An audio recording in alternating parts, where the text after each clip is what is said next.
Українським військовополоненим морякам призначили чергову протизаконну експертизу.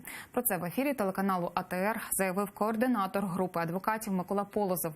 Це так звана ситуативна експертиза. Її проводитимуть фахівці кількох російських відомств, в тому числі і військових.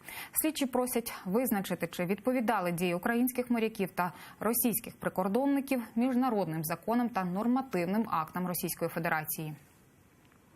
Такие вопросы правового характера являются ничем иным, как оценкой доказательств. И, конечно же, доказательства оценивать может только суд. То есть фактически следствие пытается вот этим экспертным заключением подменить собой судебное решение. У меня нет никаких сомнений, что вот эти карманные эксперты ФСБ скажут и напишут ровно то, что нужно российскому следствию.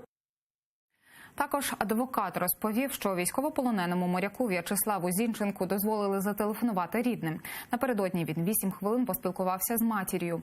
Він п'ятий, кому після свят надали таку можливість. Адвокати наполягають на праві усіх 24 моряків розмовляти з рідними. Нагадаю, українців російські силовики затримали у листопаді минулого року. Тоді росіяни таранили, обстріляли та захопили 3 українські військові кораблі. Членів екіпажів запроторили за ґрати і тримають у московському СІЗО Лефортово.